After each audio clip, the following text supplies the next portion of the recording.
होता है, मैं CPR का जैसे जो फुल फॉर्म है वो है कार्डियो पल्मोनरी रेसिसिटेशन।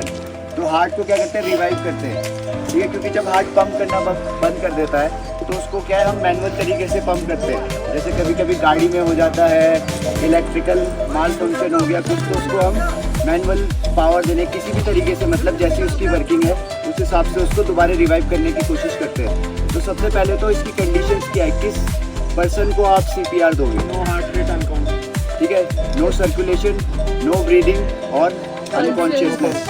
अगर कोई कॉन्शियस नहीं है और सर्कुलेशन भी नहीं है, उसका पल्स रहा है, तभी आप CPR दोगे, ठीक है।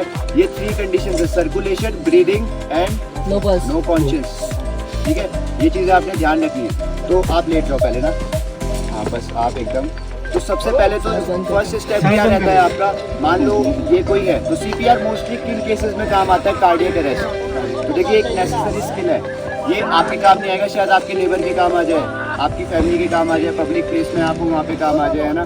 क्योंकि वहाँ ऐसा ना हो कि आपको कुछ आइडिया नहीं क्या करना है, जहाँ पे आप शायद खुद कर सकते हो और बहुत बेसिक सी चीज़ है। तो सब लोग ध्यान से सुनेंगे, लाइफ सेविंग चीज़ है, ठीक है।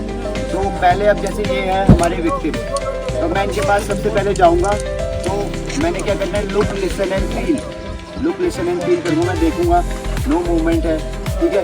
तो उसके बाद मैंने सबसे पहले क्या करना है, इनको शाउट करना है, इनको, है ना, हेलो सर। ऐसे मैं इनके आसपास चैट भी कर सकता हूँ, तेज तेज चिल्ला भी सकता हूँ, हेलो सर, इनको देखने के लिए कि ये वर्बली रिस्पॉन्सिव है कि नहीं, ठीक है। अब मैंने देखा कि ये रिस्पॉन्सिव नहीं है, मैं इनके शोल्डर पर भी टैप कर सकता हूँ, ठीक है। टच रिस्पॉन्सिव भी नहीं है ये, तो मैं इनको पिंच कर सकता हूँ, ठीक है। पिंच करने के बाद भी अगर इन्होंने कोई रिस्पॉन्स नहीं दिया तो मैं समझ गया कि ये बिल्कुल ही अनरिस्पॉन्सिव अनकॉन्शियस पेशेंट है, ठीक है। उसके बाद मैंने क्या करना है, ब्रीदिंग चेक करूँगा मैं। ब्रीदिंग में कैसे चेक करूँगा, पोजीशन आपका हमेशा ऐसा रहेगा, ठीक है। जब भी आप पेशेंट को अप्रोच करते हो हमेशा ऐसा रहेगा। तो मैं क्या करूँगा, अपना कान जो है ये वाला पार्ट हो गया, मुंह वाला पार्ट, इनके माउथ और नोज के बीच में लाऊंगा, क्योंकि इनकी ब्रीदिंग मेरे को पता चल जाएगी, फील हो जाएगा। और मैं क्या चेक करूँगा, इनका ये वाला पार्ट हिस्सा चेक करूँगा कि इसमें कंप्रेशन और वो हो रहा है कि नहीं। तो मैं ऐसे चेक किया मैंने, अब मैंने देखा कि नहीं, ही इज़ नॉट ब्रीदिंग, ठीक है। अब मैं ठीक है, रुक जाओ, है ना। अब मैं क्या करूँगा, इनकी पल्स चेक करूँगा। पल्स कौन सी चेक करूँगा मैं इस केस में, ये वाली गर्दन वाली, इसको कैरोटिड पल्स बोलते हैं, क्योंकि हार्ट के सबसे क्लोज में ये है, तो सबसे लास्ट में ये बंद होती है और इजी टू डिटेक्ट होती है ये ना। तो ये वाला पार्ट है आपका, आप खुद भी चेक कर सकते हो। जो ये है, इसके हल्का सा साइड में आप 3 उंगली रखेंगे तो आपको फील हो रहा है, यस, डब डब, तो ये कैरोटिड पल्स है। तो मैं क्या करूँगा, ऐसे ही इनका चेक करूँगा एक बार, ठीक है। एक साइड ही चेक करेंगे आप। अब मैंने देखा नो पल्स, तो अब मेरे को पता चलिए कि now I have to give him CPR। तो CPR के लिए कुछ इंपॉर्टेंट चीज़ें कहाँ पे देना है, पॉइंट कौन सा है वो, ठीक है। तो लोग कहते हैं हार्ट सेंटर में है, सेंटर मतलब लेफ्ट की तरफ है, सेंटर में ये हार्ट थोड़ा टिल्टेड टुवर्ड्स लेफ्ट है, ठीक है। तो इसमें आइडेंटिफाई करने के लिए which is the exact spot, आप ये टेक्निक यूज़ कर सकते हो। जो आपके रिब्स यहाँ से स्टार्ट हो रहे हैं, पता चल रहा है सबको, फील कर सकते हो ना आप इसका लास्ट। तो आप इसको फॉलो करेंगे, अपना यहाँ फॉलो कीजिए इसको, जहाँ इसका मीटिंग पॉइंट है। मीटिंग पॉइंट समझ आया सबको, उसके 2 फिंगर्स अबव, ठीक है। तो अब जैसे स्टर्नम भी बोलते हैं इसको, ठीक है।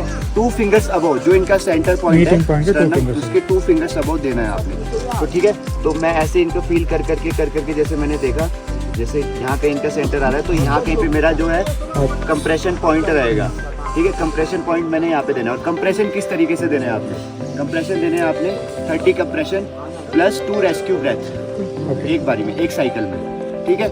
और कंप्रेशन में जो कंप्रेशन होना चाहिए वो एटलीस्ट 5 सेंटीमीटर होना चाहिए, नो मैटर आप पेशेंट की रिब्स टूट जाए, ठीक है। यहाँ पे हम क्या फॉलो करते हैं, लाइफ ओवर लिव, कोई बात नहीं, कुछ टूट जाए वो सही हो जाएगा, जान बचेगी तो, ठीक है। तो अब मैं क्या पोजीशन ले लूँगा। अब जैसे पोजीशन आपने ऐसे लेना है कि ज़्यादा पास भी नहीं जाना है, कि आप एकदम कंफर्टेबल जहाँ अप्रोचेबल पोजीशन रहे, ठीक है। तो आपने क्या करना है, अपना हाथ इस तरीके से लॉक करना है, ओके। जो आपका डोमिनेटिंग हैंड है वो नीचे की तरफ रहेगा। तो मान लो मैंने ऐसे यहाँ पे जो मेरा कंप्रेशन पॉइंट है वहाँ पे मैं आ गया। अब मैंने ट्राई करना है कि मैं ये जो शोल्डर्स है मेरे, ये 90 डिग्री आ जाए, पर ऐसा जनरली होता नहीं है। आप गिर सकते हो, प्लेटफॉर्म कैसा है। तो आपने और जो कंप्रेशन देने ना, उसमें जो फोर्स लगेगा वो आपका शोल्डर का फोर्स लगेगा, शोल्डर और बैक का।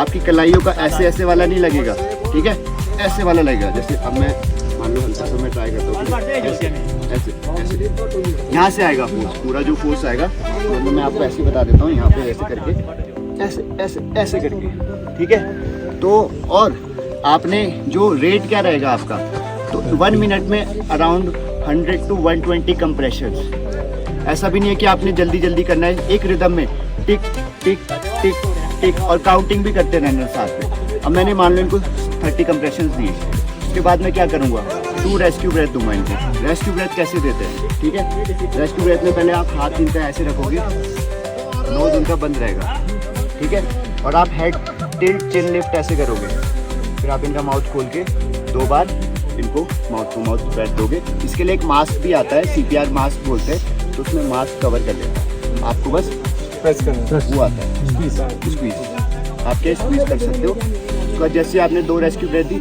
आपको दोबारा कंप्रेशन स्टार्ट करना है, ठीक है। तो यानी कि 1 मिनट में कितनी साइकिल चलनी चाहिए, अराउंड 3 to 4 मान लो आप, तो उस वो रेट होना चाहिए। ऐसे नहीं कि आप बहुत स्लो कर रहे हो या बहुत फास्ट कर रहे हो, ठीक है। एक साइकिल में 30 कंप्रेशन और 2 रेस्क्यू ब्रेथ होते हैं, ओके।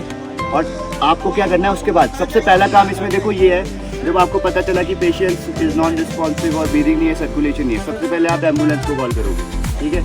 आप करोगे ALS एम्बुलेंस को कॉल, किसको, एडवांस लाइफ सपोर्ट, ठीक है। ये भी बेंच, ये बहुत इंपॉर्टेंट चीज़ है, वहाँ पे बेसिक लाइफ सपोर्ट आएगा, उसमें चीज़ें नहीं होगी, है ना। तो एडवांस लाइफ सपोर्ट, और आपने उनको बोलना है ऑल्सो ब्रिंग AED।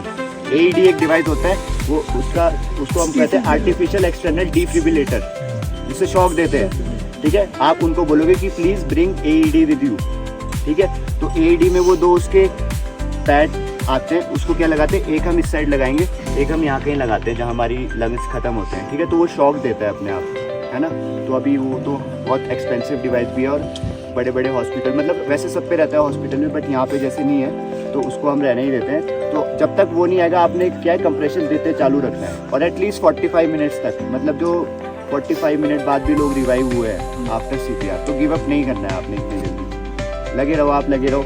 और इसमें एक बंदा और आपने क्या है, सपोर्ट के लिए भी बुलाने हैं लोगों को, अकेले नहीं दे पाओगे आप, ठीक है। आप बहुत थक जाओगे, अगर मैं अकेले दूँ, सोचूंगा कि मैं अकेले दे दूंगा इनको CPR, ऐसा नहीं हो पाएगा, आपको टीम चाहिए कि हाँ। और जब आप चेंज करोगे, तब कैसे चेंज करेंगे मैं आपको बताता हूँ। मान लो कि अब मैंने 30 कंप्रेशंस दे दिए, अब मैं दूंगा इनको रेस्क्यू ब्रेथ। इतने में जो मेरा नेक्स्ट पार्टनर होगा ना, वो पोजीशन लेके ऐसे खड़ा होगा, जैसे rescue breath over, then he will start the compression. Counting आप कभी नहीं भूलोगे, ठीक है। आपको लगता है आपने काउंट मिस कर दिया, स्टार्ट विद 1 अगेन, ठीक है। तो आपने क्या, जब तक पेशेंट रिवाइव नहीं होता तब तक आपने ये करना है। तो जनरली ये आपको कार्डियक अरेस्ट के केसेस में बहुत हेल्प करता है। अगर किसी के हार्ट में पेसमेकर है तो ये हेल्प हो सकता है क्या सर? अब वो हाँ, ये हेल्प करता ही करता है, क्योंकि उसमें एक्चुअली क्या है ना, हार्ट का पंपिंग एक्शन बंद होता है, तब नेसेसिटी होती है इस चीज़ की।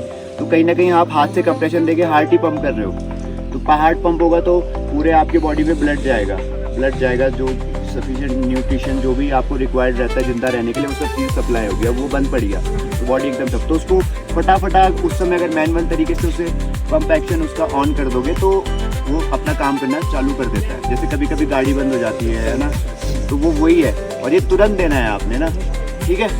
Yes sir. कोई डाउट किसी को? All good. पेशेंट इज ठीक है।